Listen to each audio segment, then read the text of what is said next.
Welcome to segment 8 of our series on morality. Again, take a look at your handbook if you're doing this for certification, and make sure you've got the handouts there and you've got the worksheets and are able to complete that if you want to complete the certification requirements. In this segment, we're going to talk about social justice. And I think, for me at least, this is one of the most important elements of Catholic moral teaching for our world today. Actually, I'm very proud of what our church has to say to the world about social justice. There are a lot of very important issues that the church has brought up over the years, and really some really excellent teachings that the church has for us in terms of social justice. You don't necessarily hear this message that much, though, in Sunday homilies and in articles in the Catholic press. Some, but in some ways, our church, has maybe possibly needs to emphasize this even more than it does, just because of where our world is at today. I have a question to start off with, though. Have you ever been a victim of injustice? Just think about it. Has there ever been a time that you were discriminated against, really had your human rights taken away from you by society, by the law? When I ask this question in my classes, I don't get too many hands raised. And I think this is one of the problems. I don't think sometimes we can get in touch with this issue because we haven't experienced it.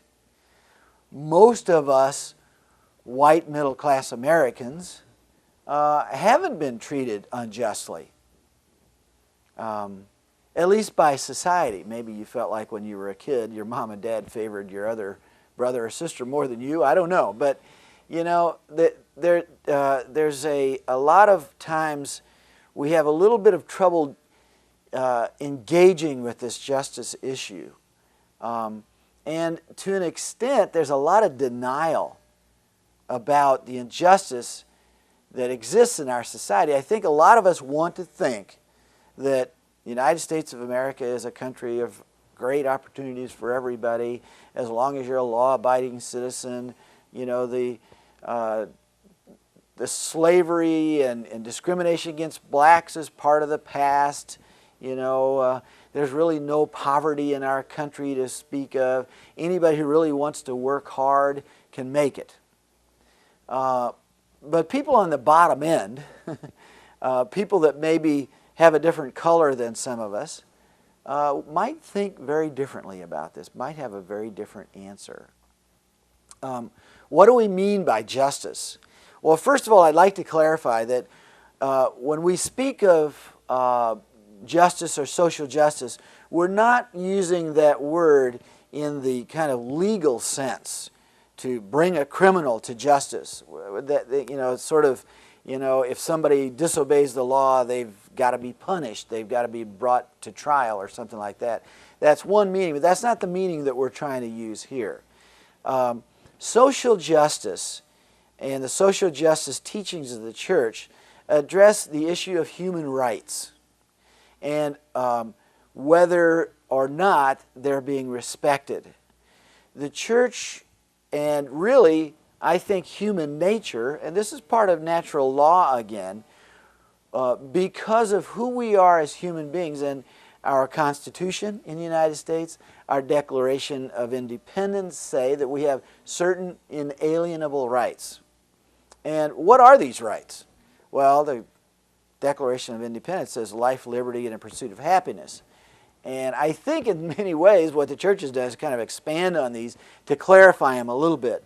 What are the rights that we really feel as a church that every human being has, and societies, political institutions, all institutions need to respect these rights? Well, there are certain rights that you might call survival rights: food, clothing, shelter, health care, that are so basic, that really everyone should have access to those. So the question is, are these rights being respected in our society or whatever society around the world? The more, I guess, human development kind of rights that the church, and I think as human beings we would also want to list, would be the right to a good education, the right to decent employment, the right to self-determination. In other words, I have the right to choose what direction I want my life to go in. The right to participation, in other words, the right to vote, the right to determine who the political leaders would be, the right to equal opportunity to get jobs or whatever other situations that might be out there, equal opportunity. The freedom of speech, freedom of religion, freedom of conscience. You could maybe list other rights too.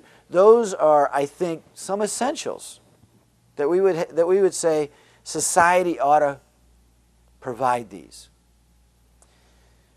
Well, the church's social teachings basically address these and try to help political leaders or all members of society to see what our society ought to be doing for its people. In other words, what the church is saying is society exists to provide these rights and to ensure these rights of all the people in society. Now that mitigates against some people's sense of greed, some people's sense of maybe private ownership, some people's sense of the first one to get there is the one that's lucky, whatever it might be, or using society or money or power or wealth as an advantage to take advantage of other people. There is in our teachings on this issue of social justice a sense of sin is not just a personal thing. I think, particularly we kind of look back on kind of how we saw the history of the development of morality a couple of segments ago. Sin was looked upon, particularly in relationship to the sacrament of reconciliation and the teachings that came out for confessors. Sin was looked upon as a kind of a personal thing between me and God.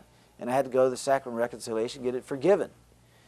But today, more and more, particularly in the last 100 or so years, we're looking at sin as a social reality too. There is a social aspect of sin where societies allow for sinful structures to exist. An example of a sinful structure is racism. Where does that come from? Who was the first racist? I don't know. Racism is just kind of out there. And we can participate in it, but it's something that kind of exists more as a social reality, social sin. Now, really, every sin is a social sin. When you really think about it, you can't say that any sin is just between me and God. Every sin has effects on the community. But there are certain sins that really have this sense of being part of the fabric of society. And that's what social justice addresses as well. What does this have to do with religion? I think that there are people who would say, if they did hear a homily about racism or poverty in society or whatever, that they would say, well, there's Father talking about politics again. And we have to look at, I think, social justice is a sense of, we really can't split our sense of religion, our spirituality, our pilgrimage from society and from politics.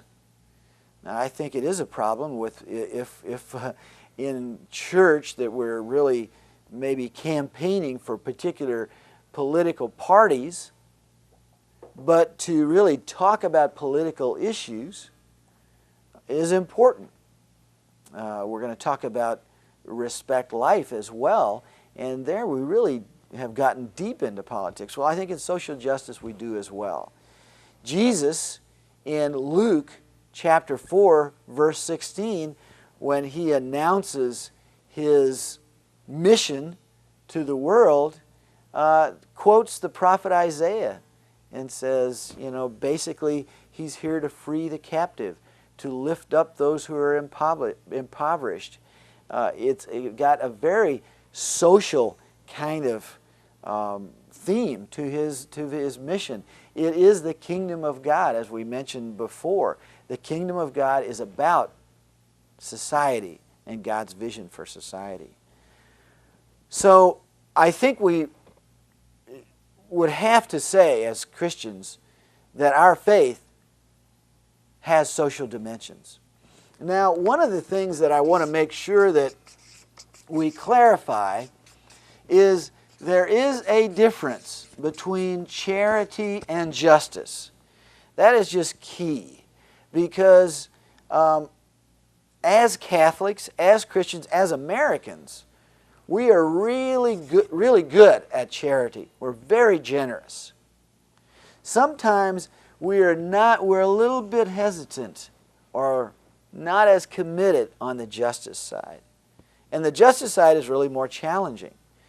To clarify the difference between these two, I have a little story. There was a man who was walking by a river, and he looks out into the water and he sees a baby floating down the river. And he panics and rushes out into the water and brings the baby to shore. He turns around, there's another baby floating down the river, and he's shocked and goes back into the river, gets the second baby, brings it to shore. Some people are gathering around, and he sees another baby floating down the river. He goes out and grabs this baby and brings it back to shore. And he looks at one of the people standing on the shore and says, hey, I tell you what, you go out into the water and save the babies. I'm going to go up the river and see who's throwing them in. And this, I think, illustrates the difference between justice and charity.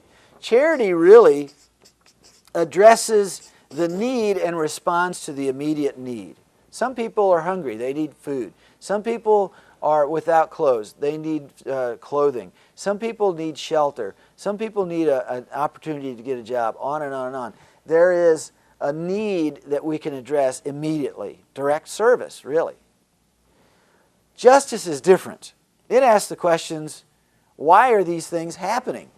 It will say, okay, we'll recognize the need, but why is this out there? Why is this need present in our society? Let's try to change society to get rid of this problem so people don't need this anymore. There is an agency that isn't specifically Catholic, but it's very Christian in orientation, called Bread for the World, that fights poverty, fights hunger. Bread for the World. And yet, it doesn't give any food to the hungry. What it does, it lobbies Congress to make sure that the bills that get passed in Congress don't hurt the hungry. That the bills that Congress pass would make sure that everybody, not only in our country but around the world, have enough to eat. That we don't spend more on guns and planes than we do on making sure there's enough food supply, making sure that the there is everyone has the ability to feed themselves. Not that, and their whole approach is that, you know, all of the good charitable work that's done to feed the hungry in the world can be trumped by one bill in Congress that creates a situation or a structure where more people are going to end up hungry. A bad law that would affect the poor. So there is a real difference. Here we're working to create structures in society that are just. Here we're doing things to help people out immediately. Church teaching on social justice began in 1893 with Leo XIII, his encyclical Rerum Novarum, New Things. And he was, at the time, addressing a social issue. This is really groundbreaking for the church because it hadn't specifically, at least, spoken to social issues in the way that this encyclical did. He was addressing the rights of workers. And, of course, what was going on at the time, and had been going on for a number of years, was the Industrial Revolution. If you read some of Charles Dickens' works, you get a sense of how workers in those days, throughout the 18th, 19th, and 20th century, early 20th century especially, were really treated almost as slaves, paid salaries that were very, very low, bad working conditions, and long hours. And there was child labor as well. Leo XIII, in this encyclical, raised up the rights of workers, encouraged unionization, and started a kind of a tradition in the Catholic Church of speaking to social issues. And in the handouts, there's a whole series. If you look at the handout that addresses the history of Catholic teaching and social justice, there's a whole series of encyclicals that came out following this 1893 encyclical, and was really followed up in 1993 by John Paul II with an encyclical entitled Centesimus Annus, which means 100 years. So there was 100 years of Catholic social justice teaching, and it addressed issues that were clear in 1993 needed to be addressed. The bishops of the United States in 1986 came up with an encyclical that they titled Economic Justice for All. And they addressed a number of issues in the United States that in terms of our economy, if we were going to create an economy that really was for the people and for all the people, that there were some principles that they proposed that needed to be part of our economic and social structure. I just would like to give you a number of the principles that have come through all these encyclicals, and particularly this Economic Justice for All pastoral letter from the U.S. bishops. Over and over again, the church has tried to say these are some principles that we need to pay attention to if we're going to create a just society, a society, again, for all the people. First of all, the most foundational issue, the most foundational principle, and this is one that has come up before, is human dignity. All human beings have inherent dignity because we are created by God, and that dignity needs to be respected by our society as well as just whoever individually we might encounter. So society needs to lift up every human being and treat them with dignity. Another principle is that all humans have certain rights, and we mentioned those before. The rights that we would all agree to, somewhat at least, as political in our political structures, but especially in these teachings, in these encyclicals, that we all have basic human rights that our society needs to work to meet for all people. The dignity of work, which began in Leo XIII discussion here and has been repeated down through the history of Catholic social justice teaching. The rights of families. The rights of families to shelter and clothing and education, etc., and the right to life for families, which we're going to talk about in another segment, the right to life. But that's another basic human right that needs to be respected in society. The common good, that is a principle that's very challenging, but our political structures in terms of social justice need to look to the common good and not to the good of only certain segments of society.